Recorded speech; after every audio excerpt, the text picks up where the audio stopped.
In many ways, Order 66 was the culmination of a millennium of Sith planning, along with Palpatine's declaration of the New Order. Whether you go with the explanation of chips forcing them to do it, or just clones following orders, with one simple command, the Dark Lord of the Sith was able to eliminate most of his staunchest opposition in the space of really just a few hours, although some Jedi did survive and go into hiding. This wouldn't be the last time the Jedi were hunted down and persecuted by their former allies, and even those they were trying to protect, though. I've been doing several videos recently about parallels between the prequel trilogy and the New Jedi Order series in particular, which to me are made even more interesting by the fact that these came out before the prequels, and Order 66 has its own eerily similar event in the New Jedi Order era as well. One of the first videos I did in this NJO reread was about a schism in the Jedi Order between Luke's faction and Kyp Durron's more aggressive faction, which I'll link for some background if you want to see that. But suffice to say that Kyp Durron was a Jedi Master famous for having blown up the Karita system with the Sun Crusher, and who had been actively going through the galaxy pursuing smugglers in particular, and then when the Yuuzhan Vong War started, Kyp and his followers actively tried to take the fight to the Yuuzhan Vong.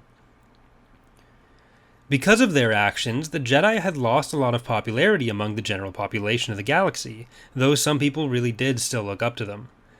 This was also contributed to by scapegoating by the New Republic's government, where failures to stop the Vong and aggressiveness by the Vong was instead attributed to the Jedi overstepping or provoking Yuuzhan Vong attacks. The most prominent example of this was at the destruction of Ithor, where Corran Horn had dueled Vong commander Shidao Shai to prevent an invasion by overwhelming forces, playing to the Vong's sense of honor in combat.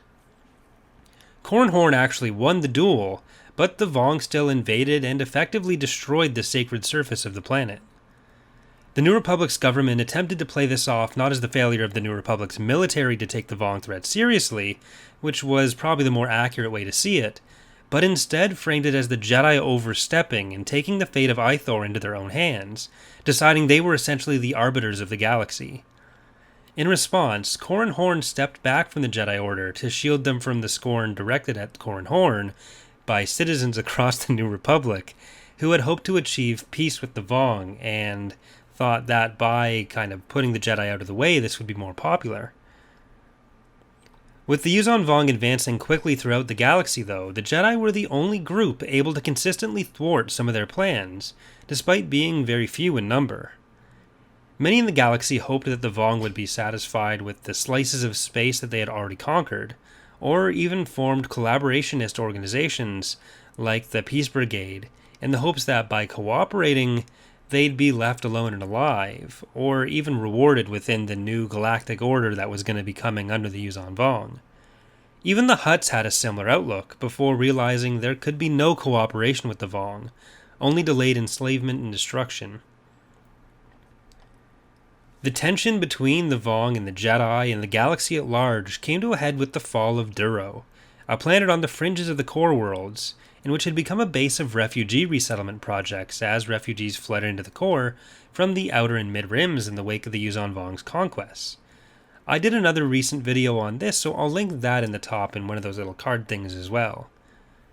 In the process of taking Duro, the War Master, who was essentially the highest military leader of the Yuuzhan Vong's fleet, but still below the supreme commander of the Yuuzhan Vong Empire, Savon Law, dueled Jacen Solo, who was trying to rescue his mother Leia. Jacen defeated and embarrassed Law, allowing the Solo family to escape mostly intact, although Duro still fell.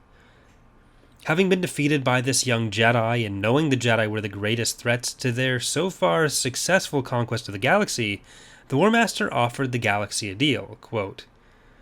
"We will content ourselves with Duro. If you help us, make one final sacrifice. Give us your Jedi, all of them, without exception, any species, any age, any stage of training. Hold them back, hide them, and you will see how your worlds will be treated. But I will reward, with special gifts, the person who brings me the Jedi with whom I especially want to speak. Give me Jacen Solo alive, so that I may give him to the gods." The War Master was, of course, lying. To the Yuuzhan Vong, the machines used by the galaxy's inhabitants were abominations, and they would stop at nothing until the galaxy was purged of such devices and its denizens enslaved by the Vong. But the scared populations of the New Republic preferred to believe they could be pacified and satisfied with the territory that they had already taken and rebuild from there. Organizations like the Peace Brigade continued to exert pressure, and even the more sympathetic parts of the New Republic tended to submit to their will. Across the galaxy, the Jedi began to face even more persecution, capture, and even execution at the hands of Yuuzhan Vong agents and collaborators especially, aided by some elements of the New Republic government. On the planet Ando, a Jedi named Dorsk 82 was killed by a mob trying to destroy a group of droids to appease the Yuuzhan Vong. Dorsk had tried to protect the droids, but was murdered by the crowd. On Ariadu, Peace Brigade supporters killed a Rodian Jedi named Kelbus Nu, and Swilja Fen, a Twi'lek Jedi, was captured by the Peace Brigade on Kujakor, transported to the Vong, and then sacrificed. This kind of thing went on across the galaxy, and many Jedi had to go back into hiding. The Edge of Victory duology even includes an attempt by the Peace Brigade to capture and turn over the entire student body of the Jedi Praxium on Yavin, which consisted entirely of young children and teenagers. Plenty of others attempted to cash in on the bounty on the Solos, particularly Jacen, and Luke was almost arrested by the New Republic government himself, though Chief of State Felia had put out the warrant as a way to hopefully warn Luke away from the capital without putting himself in political danger by overtly supporting the Jedi, knowing that the Yuuzhan Vong would not keep their word, and that eventually Felia would rely on the Jedi to help retake the galaxy and fight against the Vong. Felia and some elements like him within the government were willing to go along with the persecution of the Jedi, but were still relying on using the time that the Vong were promising and pretending that they weren't going to invade in order to regroup themselves, so that the New Republic would be better prepared to fight off an invasion into the core at Coruscant, Kuat, and other planets like that. But with their one simple declaration, and by temporarily holding off their own advances, giving themselves time to regroup, which they needed anyways, the Yuuzhan Vong accomplished something very similar to what Palpatine did with Order 66. The Jedi were openly being hunted and gunned down in the streets by citizens of the New Republic, removing the biggest obstacle from the Yuuzhan Vong's advance.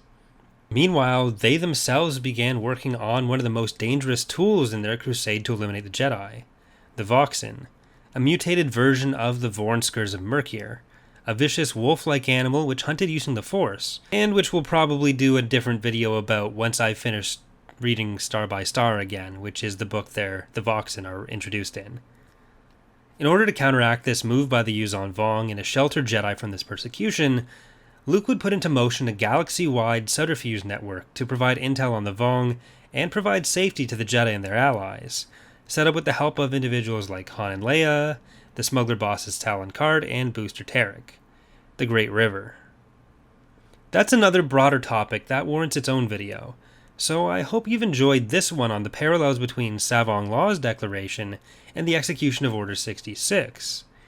Though not quite as effective, I think you can see the similarities in its intent and purpose, and even in some of how it's executed, like the raid on the Praxium being fairly similar to the raid on the Jedi Temple, especially the scene where Anakin goes in and deals with the younglings. Again, I find these especially interesting considering how Episode 3 hadn't even come out yet, so the details of how the Jedi Order fell weren't widely known by the NJO authors while they were writing these books, though of course they would have known from the original trilogy that the Jedi Order did fall.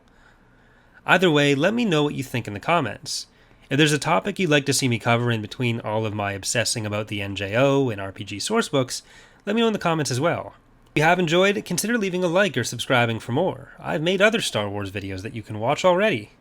So thanks for watching, and I hope to see you next time.